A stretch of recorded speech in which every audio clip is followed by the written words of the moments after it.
நீங்க ஒரு ரயில் பெட்டியை இணைச்சாலே பெரிய விஷயம். தமிழ்நாட்டில் ஏதாவது ஒரு ஸ்டேஷன்ல ரயிலை நிக்க வச்சாலே எப்படி நிக்க வச்சுட்டாருன்னு நம்ம பாராட்டிக்க வேண்டியதா இருக்கு. ஆனால் அந்த ரயில்வே காரிடார் என்பது தமிழகத்திற்கு கிடைக்கவில்லை. ரயில்வே காரிடார்னா என்ன? நீங்க இந்தியாவிலேயே மகாராஷ்டிரத்திற்கு அடுத்தது அதிக வரியை மத்திய அரசாங்கத்திற்கு கொடுப்பவர்கள் நாம் தான்.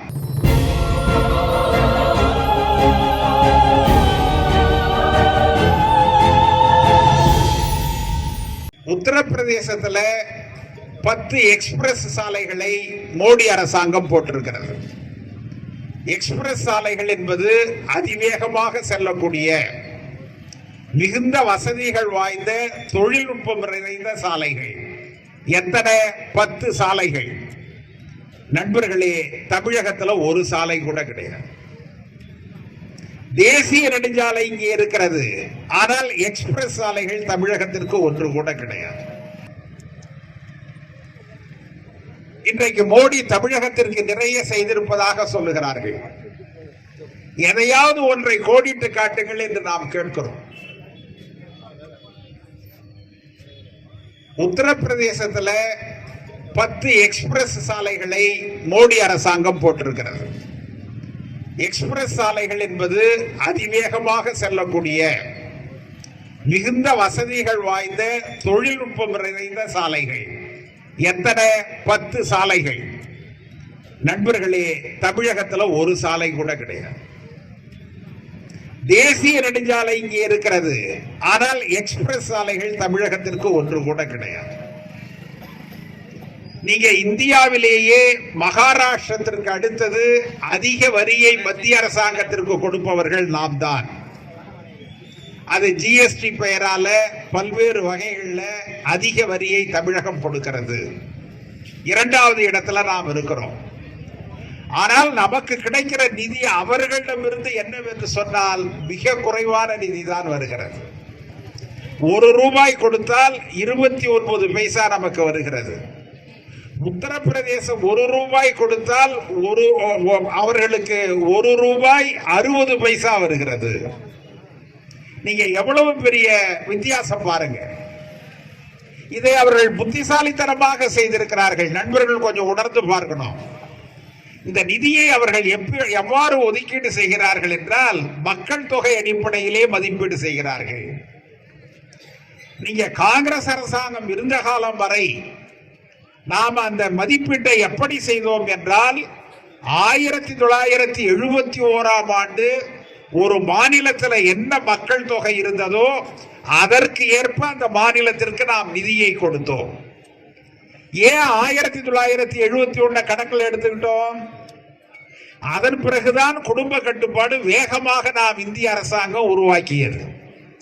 இந்த குடும்ப கட்டுப்பாட்டில் என்ன ஒன்று நிகழ்ந்ததுன்னா, தென் மாநிலங்கள் அதை சிறப்பாக செய்தார்கள். அரசாங்கங்களும் செய்தார்கள், மக்களும் செய்தார்கள். நீங்க அதற்கு முன்பு தமிழகத்திற்கு மட்டுமே 40 நாடாளுமன்ற தொகுதிகள் இருந்தன. ஆனால் குடும்ப கட்டுப்பாட்டை வேகமாக செய்து மக்கள் தொகை குறைந்த பிறகு 40 என்பது 39ஆக ஆகிவிட்டது. ஆனால் தான் நம்ம பாண்டிச்சேரியும் சேர்த்து இன்னைக்கு 40ன்னு சொல்றோம். நீங்க குடும்ப கட்டுப்பாடு செய்த காரணத்தினால், மக்கள் தொகை குறைந்த காரணத்தினால் நமக்கு ஒரு நாடாளுமன்ற தொகுதியை நாம் இழந்தது மட்டுமல்ல, நமக்கு வர வேண்டிய மத்திய அரசினுடைய நிதி உதவியும் குறைகிறது. ஏன்னா காங்கிரஸ் செய்ததை போல அவர்கள் 1971 மக்கள் தொகை கணக்கெடுப்பை எடுத்துக்கொள்ளவில்லை. 2011 என்ன மக்கள் தொகையோ அதை எடுத்துக்கொள்கிறார்கள். அப்ப நமக்கு குறைஞ்சிடுது. உத்தரப்பிரதேசத்துக்கு அதிகமாகுது, பீகாருக்கு அதிகமாகுது, ராஜஸ்தான் மத்திய பிரதேசத்துக்கு அதிகமாகுது. நான் கேட்கிறேன், ஒரு அரசினுடைய திட்டத்தை நடைமுறைப்படுத்தியதற்கு தண்டனையா? நீங்க அந்த மாநிலங்கள்லாம் அந்த திட்டத்தை நடைமுறைப்படுத்தவில்லை, அவர்கள் லாபம் அடைகிறார்கள். நாம் அதை நடைமுறைப்படுத்திய காரணத்தினால் இன்றைக்கு நாம் நஷ்டமடைகிறோம் என்று சொன்னால், மோடி அரசு என்ன நினைக்கிறது?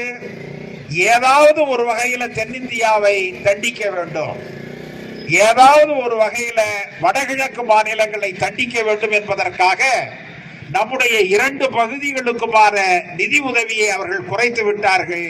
அதற்கு அவர்கள் சொல்லுகிற காரணம் மக்கள் தொகை கணக்கெடுப்பு. நான் இந்த ஊர்ல இருக்கிற பாரதிய ஜனதாவை கேட்கிறேன், நீங்க அவர்களுக்கு சொல்ல வேண்டாமா? காங்கிரஸ் காலத்துல ஏராளமான நிதி தமிழகத்திற்கு கிடைத்தது, தென் மாநிலங்களுக்கு கிடைத்தது. இன்றைக்கு நீங்க நிதியை குறைக்கிறீங்க, இது தவறு. நீங்க 1971 மக்கள் தொகை கணக்கெடுப்பின் அடிப்படையில் தான் எங்களுக்கு நிதியை கொடுக்கணும்னு சொன்னீங்கன்னா அது வரவேற்க வேண்டியது. தன்மானம் உடையவர்கள் என்று உங்களை ஏற்றுக்கொள்ளலாம், மாநில உரிமைகளின் மீது அக்கறை உடையவர்கள் என்று உங்களை ஏற்றுக்கொள்ளலாம். ஆனா நீங்க செய்யலையத நண்பர்களே. அதே போல ரயில்வே காரிடார் என்று ஒரு திட்டம் இருக்கிறது. அந்த திட்டத்தில் தமிழ்நாடு புறக்கணிக்கப்பட்டிருக்கிறது. நீங்க ஒரு ரயில் பெட்டியை இணைச்சாலே பெரிய விஷயம். தமிழ்நாட்டில் ஏதாவது ஒரு ஸ்டேஷன்ல ரயிலை நிக்க வச்சாலே எப்படி நிக்க வச்சுட்டாருன்னு நம்ம பாராட்டிக்க வேண்டியதா இருக்கு. ஆனால் அந்த ரயில்வே காரிடார் என்பது தமிழகத்திற்கு கிடைக்கவில்லை. ரயில்வே காரிடார்னா என்ன? அவர்கள் ஒரு திட்டம் போட்டிருக்கிறார்கள். மும்பையில ஆரம்பித்து உத்தரப்பிரதேசத்தினுடைய எல்லா முக்கிய நகரங்கள் வழியாக டெல்லியை சென்றடையும் ஒரு ரயில்வே போக்குவரத்து புதிதாக. நீங்க அது நேரடியா டெல்லிக்கு போகலாம். ஆனால் உத்தரப்பிரதேசத்திற்கு முக்கியத்துவம் கொடுக்க வேண்டும் என்பதற்காக மும்பையில் இருந்து உத்தரப்பிரதேசத்தினுடைய எல்லா முக்கிய நகரங்களையும் சுற்றி கொண்டு டெல்லி செல்கிற டெல்லி காரிடார், ரயில்வே காரிடார் வட இந்தியாவிற்கு கிடைத்திருக்கிறது. உத்தரப்பிரதேசத்திற்கு கிடைத்திருக்கிறது, அதுதான் முக்கியம். ஏன்னா மும்பையில கூட அது கொஞ்சம் தூரம் தான் போகுது, அடுத்தது உத்தரப்பிரதேசம் உள்ள நுழைஞ்சிடுது. உத்தரப்பிரதேசம் என்பது டெல்லியினுடைய எல்லை வரை இருக்கிறது. நீங்க டெல்லிங்கிறது டெல்லி நகரத்துள்ளார் இருக்கிற ஸ்டேஷன் மட்டும்தான், மீதி எல்லாம் உத்தரப்பிரதேசம் தான். நீங்க உத்தரப்பிரதேசத்திற்கு அவ்வளவு பெரிய காரிடார் கொடுத்திருக்கிறீர்கள், ரயில்வே காரிடார். தமிழகத்திற்கு கொஞ்சம் கூட கிடையாது. இந்த 2 காரணங்களை நான் சொல்லுகிறேன். யாராவது ஒரு பாரதிய ஜனதா தோழர் அந்த கட்சியை சார்ந்தவர், இல்லை இல்லை நாங்கள் இன்னும் அதிகமாக கொடுத்திருக்கிறோம், நீங்க அதிகமாவே நாங்க கேட்கல, எங்களுடைய வரிப்பணத்திற்கு ஏற்ப அந்த விகிதாச்சாரத்தில் எங்களுக்கு திட்டங்களை ஒதுக்குங்கள் என்றுதான் நாம் கேட்கிறோம். நீங்க அதை செய்யலையே. அதன் பிறகு எப்படி பிரதமர் அல்லது பாரதிய ஜனதா அல்லது RSS இந்தியாவை சரிசமமாக பார்க்கிறார்கள் என்று எப்படி சொல்ல முடியும்? மாற்றாந்தாய் மனப்பான்மை உங்களுக்கு இருக்கிறது. நீங்க ஒரு பகுதியை வளர்க்கிறீர்கள், இன்னொரு பகுதியை அரசியல் ரீதியாக வீழ்த்த வேண்டும் என்று கருதுகிறீர்கள், பொருளாதார ரீதியாக வீழ்த்த வேண்டும் என்று கருதுகிறீர்கள். அதனுடைய விளைவுதான் இன்றைக்கு தமிழகம் புறக்கணிக்கப்பட்டிருக்கிறது.